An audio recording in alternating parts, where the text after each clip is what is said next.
Today, we're going to talk about joint venture waterfalls. Okay, so what is a joint venture waterfall? Well, a joint venture brings together two different groups, those with money and those with expertise, in our situation with real estate expertise. The general partner or the sponsor is the active investor. Because it's active, it has a lot of liability. And so the goal is to partner with a passive investor so that they don't have to put up that much capital when investing in real estate. The waterfall payout structure aligns incentives of the sponsor and the investor. For the general partner, the problem is that they've got little money invested with all the control, and just the opposite, the limited partner has a lot of money invested with little control.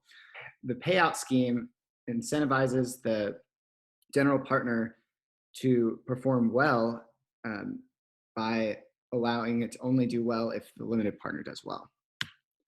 Okay, so here's an example of an asset. We're going to assume a purchase price of $125 million upon entry. This is a Class A multifamily asset in the San Francisco Bay Area.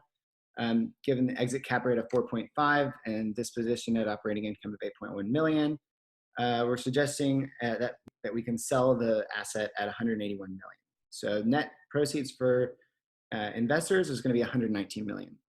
And since we established a loan to value of 60%, the equity commitment is going to be 50 million. Okay, so a little bit more into the assumptions.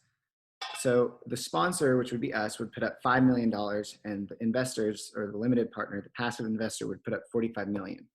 During the holding period, there's going to be preferred paid returns on the contributed capital at 5%.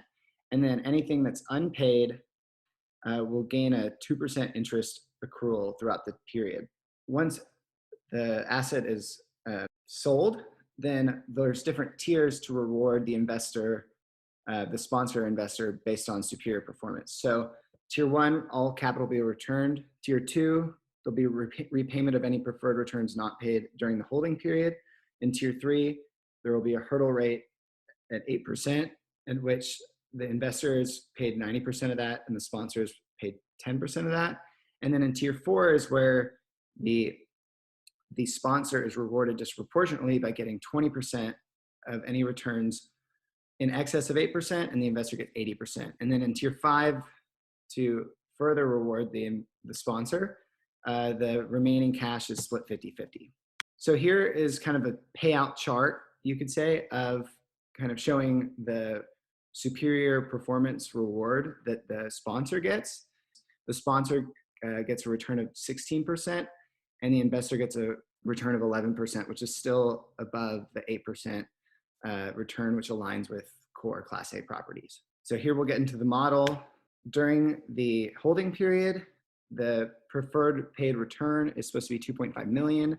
If they don't create that much cash flow after debt services, then there's an accumulated unpaid preferred return amount at the end of this holding period. In this situation, that is 7.1 million that needs to be paid out.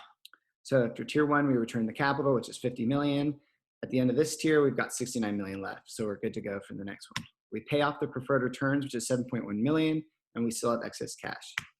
Here, we pay off 17.6 million more to get the required cash flow for an 8% return of 74.8 million. And then we still have cash left over, 44 million to distribute. Tier four, so a return of 12% cash flow would require 113.9 million. And so we'd have to pay out in this tier 39 million more. And at the end of this payment, after the sponsor has already started to get rewarded, we still have $5 million or $5.1 million left over. So we move forward into tier five, and that remainder is split up 50-50, 2.5, 2.6 million each. And that's a waterfall schedule. Just to reiterate, the sponsor gets a return of 16% in this situation because it's rewarded for its positive performance, and the investor gets a return of 11%.